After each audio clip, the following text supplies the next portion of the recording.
안녕하세요. 저는 부천에 살고 있는 40대 초반 남자입니다. 저는 오늘 평생 가슴에만 묻어둔 채 어디에도 꺼내지 못했던 이야기를 익명의 힘을 빌려서 여기에 한번 풀어보려고 합니다. 지금부터 제가 겪은 드라마 같은 이야기를 시작해 보도록 할게요. 한때 저를 웃게도 만들었다가 울게도 만들었던 한 여자가 있었는데요. 제가 그 여자를 처음 만나게 된 것은 대학생 때였어요. 저희는 서로 다른 과였지만 친구를 통해서 우연히 마주치게 되었어요. 제 친구는 저와 다르게 활발한 성격으로 친구가 정말 많았어요. 겹치는 수업이 없던 과랑도 친하면 말 다 한 거 아니겠어요? 친구가 어느 날 갑자기 저를 데리고 갈 곳이 있다고 하더라고요.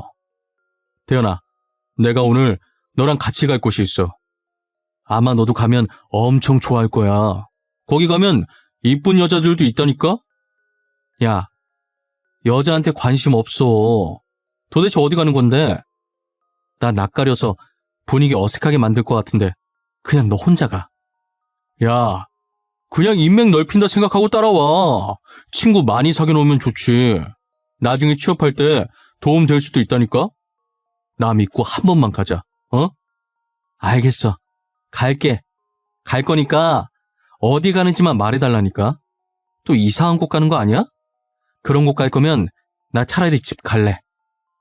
내가 언제 이상한 곳 데리고 갔다고 그러냐. 다 너를 위해서 간 거였지. 그래도 나 덕분에 학교 생활에 대해 좋은 정보 많이 얻고 갔잖아. 안 그래? 막무가내로 끌고 가는 친구와 실랑이를 하던 와중에 약속 장소에 도착했더라고요. 약속 장소는 저희 과 건물에서 꽤 많이 떨어져 있는 무용과 건물이었어요. 친구는 저를 보며 의미심장하게 웃더니 제 팔을 잡고 건물 안으로 들어가더라고요. 수업이 끝난 건지 몇 명만 강의실에 앉아 있었어요. 여자 4명과 남자 2명이 있었는데 그중에 제 친구와 잘 아는 것처럼 보이는 남자가 저희 쪽으로 손을 흔들면서 빨리 오라고 재촉하더라고요. 사태 파악이 다 되기도 전에 얼떨결에 저는 그들의 옆에 앉게 되었어요. 알고 보니 아까 저희에게 손 흔들었던 남자가 제 친구의 고등학교 친구였어요. 간간히 이렇게 모이긴 했었는데 늘 홀수여서 항상 짝이 모자랐다고 하더라고요. 그래서 친구가 짝을 맞추려고 저를 여기에 데리고 온 것이었어요. 저는 처음엔 그 자리에 아는 사람이 친구밖에 없어서 어색하고 숨이 턱턱 막혔어요. 하지만 계속 마주치다 보니 익숙해져서 그런지 자연스럽게 편해지게 되었죠. 저희는 항상 공강 시간이 겹치거나 모든 수업이 마치면 이렇게 8명이서 모여 놀았어요. 저는 원래 낯도 가리지만 말수가 워낙 없어서 있는 듯 없는 듯 조용하게 지냈어요. 그러다 그 중에서도 제일 활발했던 여자 한 명이 제게 다가와서 말을 걸더라고요. 너는 원래 말이 없는 편인 거야? 아니면 아직도 우리가 어색한 거야? 우리 알고 보면 되게 재밌는 애들인데 편하게 생각하고 장난쳐도 돼. 아니야. 너네 안 어색해. 그리고 나 지금 되게 편한 건데? 내가 원래 말이 없는 편이라서 너네 놀고 있는 거 보는 것만으로도 재밌어. 보는 것만 하지 말고 같이 놀자. 너도 우리랑 놀다 보면 재밌어서 매일 만나자고 할걸? 너 나중에 분명 후회한다. 우리랑 진작에 이렇게 놀 걸 하면서 말이야. 그렇게 저는 여자의 리드하에 같이 어울려 놀기 시작했어요. 정말 여자의 말처럼 진작 이렇게 놀 걸 싶더라고요. 저는 점점 여자의 매력에 끌리기 시작했어요. 그렇다고 그녀에게 이런 제 마음을 전할 수는 없었어요. 그녀는 여자들도 반할 만한 외모의 소유자였거든요. 그녀에게 대시하는 수많은 남자를 두고 저를 만날 리 없다고 생각했어요. 저는 그런 그녀가 저와 같이 놀아주는 것만으로도 감사했습니다.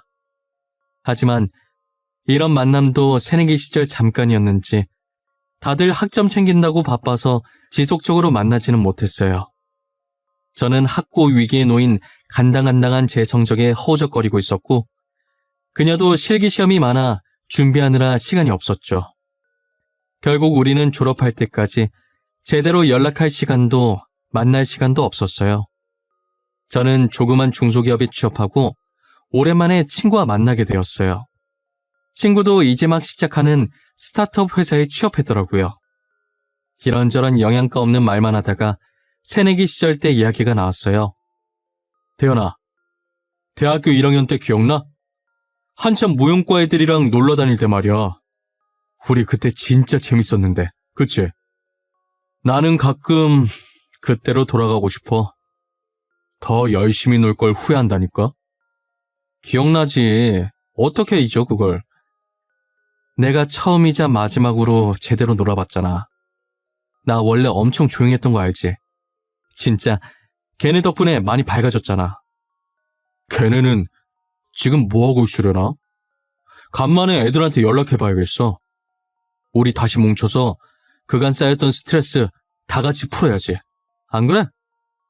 친구가 했던 말이 빈말이 아니었던지 조만간 만나기로 했다고 톡이 왔더라고요. 그렇게 몇 년 만에 만난 저희 8명은 새내기 시절로 돌아간 기분이었어요. 다시 만나게 된 그녀는 그때보다 훨씬 더 예뻐지고 성숙해졌더라고요. 여전히 밝고 눈부신 그녀를 보자 감회가 새로웠어요.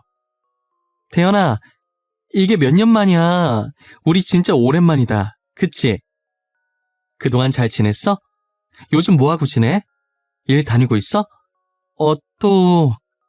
지연아, 숨 넘어가겠어. 진정하고 하나씩 물어봐.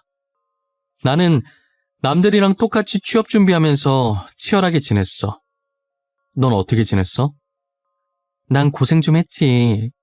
무용과 나와서 교수까지 하고 싶었는데 여자 마음 갈대라잖아. 하도 마음이 왔다 갔다 하더니 지금은 필라테스 하고 있어. 너는 그래서 취업 준비 잘했어? 취직한 거야? 취직했지. 조그만 중소기업이긴 하지만 직원들이 다 좋아. 그래서 잘 다니고 있어. 원래 회사 사람들이 좋아야 오래 다닌다잖아. 첫 직장이긴 한데 진짜 오래 다닐 것 같아. 다행이다. 와, 근데 넌 진짜 변한 게 하나도 없다. 키는 조금 더 큰 것 같네. 그거 말곤 진짜 그대로야. 멀리서 봐도 너라는 거 한 번에 알겠더라니까. 너도 그대로야. 여전히 밝고 긍정적이고 그리고 얼굴은 그때보다 더 이뻐졌네. 뭐야, 나 원래도 이뻤어. 너네가 나를 친구 이상으로 안 보니까 그런 거지. 이래봬도 학교 다닐 때 인기 많았단 말이야. 남학생들이 나 보려고 줄을 섰다니까. 난 아니었어. 지금 시간 많이 흘렀으니 하는 말이지만 난 너 친구 이상으로 봤었어. 눈치 못 챘던 건 너지. 아마 너한테 줄 선 남학생들 중 한 명이 나였을걸?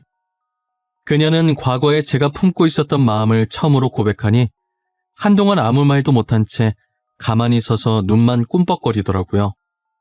저는 지금이라도 고백해서 마음이 조금 후련하다고 생각했어요. 지금은 그녀에게 아무 감정이 없으니 할 수 있는 말이었거든요. 하지만 그녀는 아니었나 봐요. 모임에서 헤어진 뒤 한동안 그녀와 톡으로 안부 인사만 오갔어요. 가끔 만나서 서로 상사욕도 해주면서 위로를 해주고 힘이 되어주기도 했고요. 그러다 대뜸 그녀가 제게 고백을 하더라고요. 나도 그때 너 좋아했어. 항상 말이 없던 네가 신경 쓰이고 그래서 먼저 말 걸고 장난쳤던 거야. 그래서 지금은 전혀 나한테 마음이 없는 거야? 다시 봤을 때 아무 느낌 안 들었어?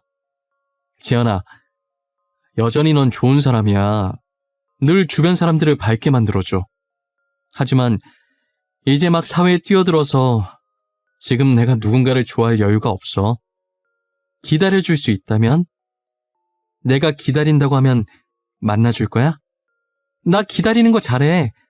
너가 기다리라고 하면 얼마든지 기다려줄 수 있어.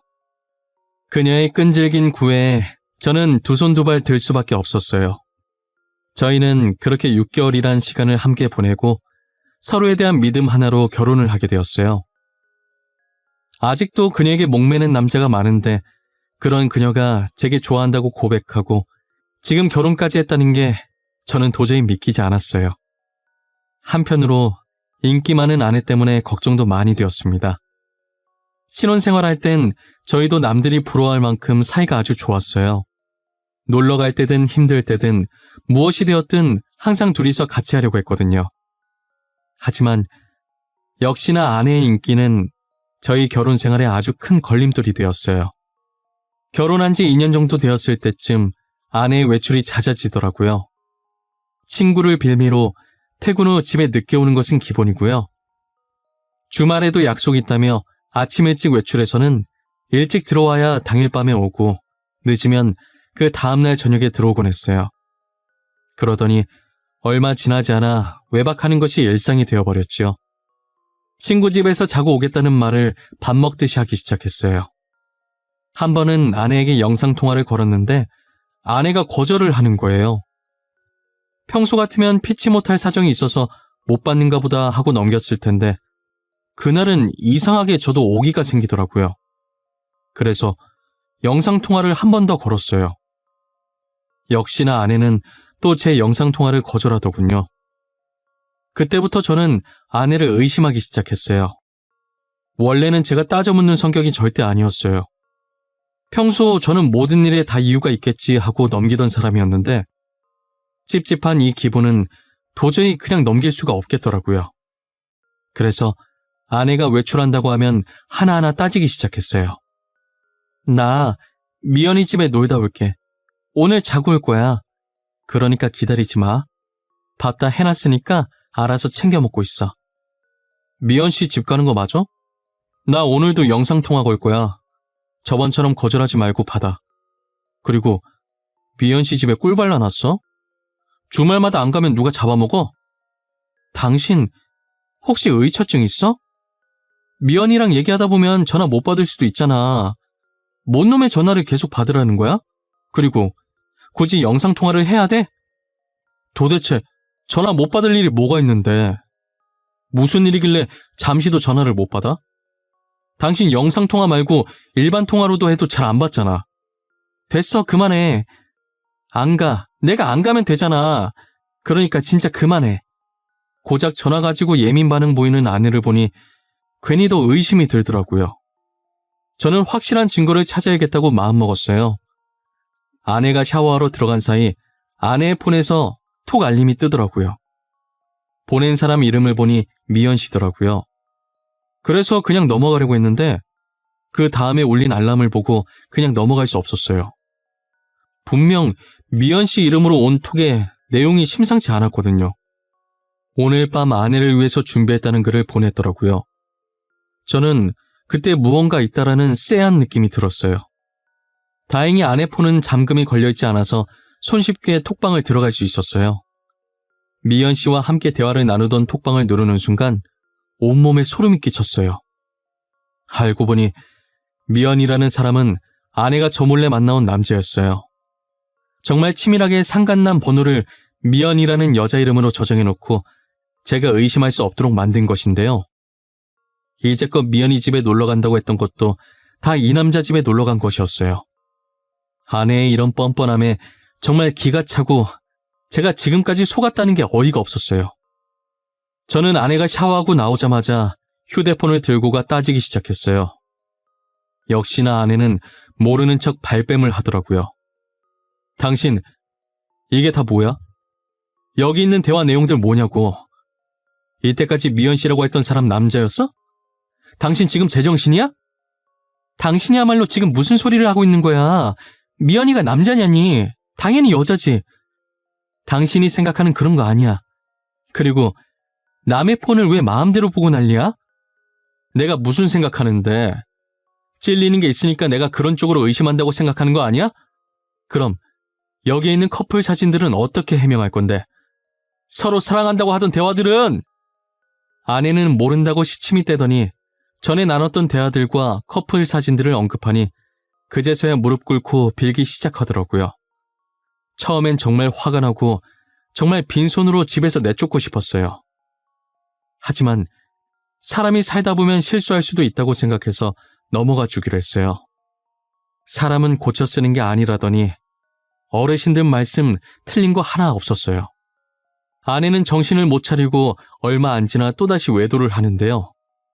이번엔 새로운 폰을 하나 더 만들어서 여러 남자와 대화를 하더라고요. 제가 아내를 의심을 해서 아내의 물건에 손대다가 발견한 건 아니고요. 멍청한 아내가 술을 먹고 새 휴대폰을 침대 밑에 떨어뜨려 놓은 거예요. 처음엔 못 보던 폰이길래 설마 있었어요. 저번에도 한 번 걸려서 넘어가 줬는데 또 그랬을 거라고는 생각을 못 했거든요. 하지만 벌은 남 못 준다고 그 폰으로 남자들과 연락을 주고받고 만났더라고요. 저는 더 이상 참을 수가 없어서 다음날 먼저 출근하고 식탁에 이혼서류 올려놓고 나왔어요. 아내는 제게 불이 나게 전화하더니 제가 전화를 받지 않자 문자를 보냈더라고요. 자신은 절대로 이혼해줄 수가 없다고, 누구 마음대로 이혼하냐고 난리였어요. 저는 전날 보았던 카톡 내용들을 아내에게 전송한 후 이혼 서류에 도장 찍었다는 얘기 아니면 더 이상 연락하지 말고 짐 싸서 나가라고 했어요. 저의 완강한 태도에 아내는 결국 저와 이혼을 해주었습니다. 저희는 그렇게 헤어지고 연락이 끊겼었어요. 그때 같이 놀았던 친구를 통해서 건너 소식을 전해 듣긴 했지만 그마저도 이혼한 지 6달 뒤에 아내가 유학을 갔다는 소식을 끝으로 더 이상 어떤 소식도 듣지 못했어요. 유학을 가면서 모든 친구들과 연락을 끊었다고 하더라고요. 저는 더 이상 다른 사람을 믿을 수 없었고 결혼할 생각도 사라졌어요. 시간이 지나면 지날수록 미련하게 아내와 좋았던 기억들만 생각이 나는 거예요. 괴로운 마음에 저는 하루하루를 술에만 의존해서 살아갔어요. 그러다 계속 이렇게 살면 정말 죽을 수도 있겠다 싶어서 일을 죽어라 열심히 했어요.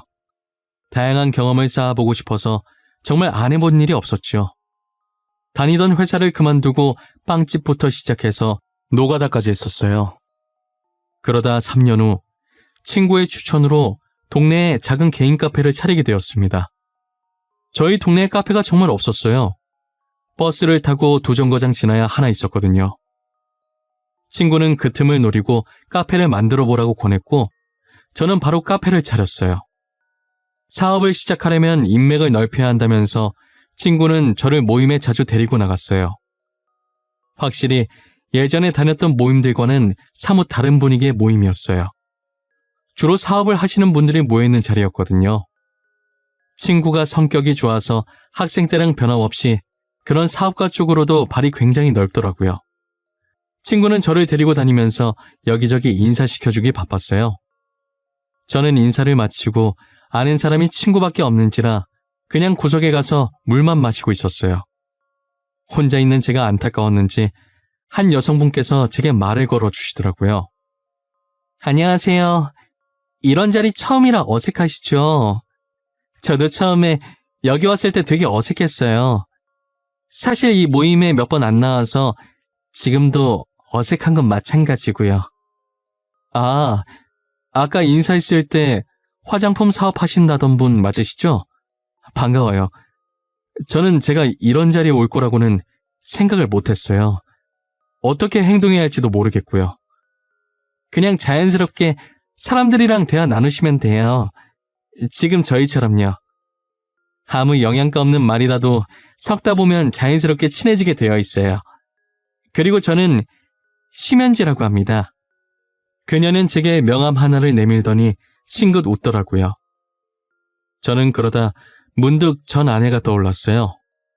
제게 먼저 다가와 말 거는 모습과 싱긋 웃는 모습이 전 아내와 상당히 닮아 있더라고요. 하지만 이름과 전체적인 생김새가 전 아내와는 확연히 달랐죠. 그녀는 저와 말도 잘 통하고 성격도 너무 좋아 보였어요. 카페 하신다고 들었는데 하실만 하세요? 카페도 쉬운 건 아닐 텐데. 레시피도 다 외워야 하고 직접 커피도 내리셔야 하고. 그래도 막상 하면 재밌어서 즐겁게 하고 있어요. 손님들이 웃으면서 떠드는 모습 보면 저도 덩달아 기분 좋아지고요. 다행이네요. 즐겁게 일하는 거 쉽지 않잖아요. 그런데 대현 씨, 저는 아까 명함 드렸는데 대현 씨는 저한테 뭐 없어요? 전화번호라든가. 아, 죄송해요. 제가 떠드느라 받기만 했네요. 잠시만요. 혹시나 몰라서 명함 파놓은 게 있어서 들고 왔거든요. 저희는 사업에 대한 얘기를 하다가 자연스럽게 번호를 교환하게 되었어요. 그리고 사업을 핑계로 둘이서 자주 만났고요. 결국 저는 절대 열지 못할 것 같던 마음을 그녀에게 열어주었습니다. 저는 이혼했던 사실을 고백했지만 그녀는 아랑곳하지 않았어요. 저희는 그렇게 2년 정도 만나다가 결혼을 했어요. 지금 아내와 살다 보니 전 아내가 점점 더 생각나더라고요. 보통 전에 만났던 사람과 비슷한 사람을 만난다고 하더니 그 말이 맞나 봐요. 그만큼 아내와 전 아내는 닮은 점이 많이 있었어요. 다른 점이 있다고 한다면 한결같이 저만 봐준다는 점이었죠. 그런데 제가 처음 결혼에 실패하고 하루하루를 술로 살아왔던지라 제 간에 문제가 생겼다는 걸 이제 와서 발견하게 되었어요. 의사는 당장 간 이식 수술이 필요하다고 하더라고요. 저는 아내에게 짐이 되기 싫어서 이 사실을 밝히지 않았습니다. 가족들에게만 조용히 말해서 간 검사를 받았어요. 하지만 저와 간이 맞는 사람이 단 한 명도 없었어요. 그러다 이 소식이 아내의 귀에까지 들어가게 된 것인데요. 간 기증자가 안 나오자 불안한 나머지 어머니께서 아내에게 말한 거예요. 아내는 왜 자신에게 말하지 않았냐고 저를 안고 펑펑 울더라고요. 당장 자기가 검사 받아보겠다고 하면서 집을 나가더라고요. 일주일 뒤 아내의 검사 결과가 나왔고 다행히 아내의 간이 적합하다는 판정이 났습니다. 아내는 제 손을 꼭 쥐고 연신 다행이라고 수술받을 수 있다며 울었어요. 아내의 도움으로 저는 간신히 간 이식 수술을 받을 수 있게 되었는데요. 수술 후 저는 회복 속도가 빨랐지만 반면 아내는 점점 더 상태가 안 좋아졌어요. 아내는 시름시름 앓으면서 다 죽어가는 목소리로 제게 건강해져서 다행이라고 하더라고요. 그 모습을 보고 제가 얼마나 울었는지 모릅니다. 아직도 기억에 생생해요. 하지만 아내는 얼마 못 버티고 세상을 떠나고 말았어요. 사망 사유는 위암이었더라고요. 처음 아내가 위암이라는 것을 제가 수술하고 나서 회복하기 전에 어머니가 들었는데 아내는 너무 간곡히 부탁하는 바람에 제게 말을 못했다고 하더라고요. 아내는 본인이 얼마 못 살 거라는 것을 알고 제게 간을 주고 떠난 것이었어요. 그 사실을 알고 아내의 영정사진을 끌어안고 어린아이처럼 엉엉 소리내어 울었어요. 당장이라도 제게 달려와 울지 말라고 제 어깨를 토닥거리며 달래줄 것 같던 아내가 더 이상 이 세상에 없다는 게 정말 믿기지 않았어요. 아내의 유품을 정리하다가 침대에 엎드려 또다시 울기 시작했어요. 얼마나 울었을까. 울다 지친 저는 그대로 잠이 들어버렸어요. 꿈에서 아내는 저를 보며 활짝 웃고 있더라고요. 그러더니 액자를 잘 보라는 말과 함께 사라지더라고요. 잠에서 깬 저는 곧장 침대 옆 협탁에 있던 액자를 꺼내 들었고 액자에 끼워져 있던 편지 하나를 발견하게 되었습니다. 곧 자신이 죽을 것이라는 걸 예감하고 적은 아내의 마지막 편지였어요. 편지 내용엔 이 글을 볼 때쯤이면 자신은 이 세상에 없을 것이라며 그동안 제게 진 빚을 이렇게라도 갚고 떠날 수 있어서 다행이라고 적혀 있었어요. 저는 평소 아내와 사이가 좋았고 한 번도 다툰 적이 없었기 때문에 이 편지 내용이 이해가 안 갔었어요. 하지만 다음 문장을 읽고 바로 이해할 수 있었죠. 알고 보니 아내는 제 전 아내였습니다. 유학 갔다던 아내는 사실 그 기간 동안 성형을 하고 이름도 바꿨죠. 그리고 나서 다시 제 앞에 나타난 거예요. 수많은 남자들을 만났었지만 다들 자기를 어떻게 해보려는 속셈만 가득했고 껍데기만 좋아했지 자신을 진심으로 사랑해주지 않았다고 제가 늘 그리웠다고 하더라고요. 아내도 울면서 쓴 편지였는지 한 장 가득 미안함이 담긴 편지지 위로 중간중간 눈물이 한두 방울씩 떨어져 있었어요. 저는 그 편지를 보며 눈물이 멈추질 않았습니다. 그동안 아내를 정말 수도 없이 많이 원망하고 미워했지만 저 못지않게 마음고생 심했을 아내를 용서하기로 했어요. 아내가 잠든 곳을 찾아가 이제 편안하게 가라고 마지막 인사를 했어요. 저에게 있어서 여자는 아내가 처음이자 마지막 여자였어요. 지금은 몇 년째 연애도 하지 않고 홀로 카페를 운영하며 지내고 있습니다. 앞으로도 누구와 만나지 않고 이렇게 혼자서 아내몸까지 잘 지내보려고 합니다. 제 사연은 여기까지예요. 들어주신 모든 분들께 감사합니다. 늘 행복하세요.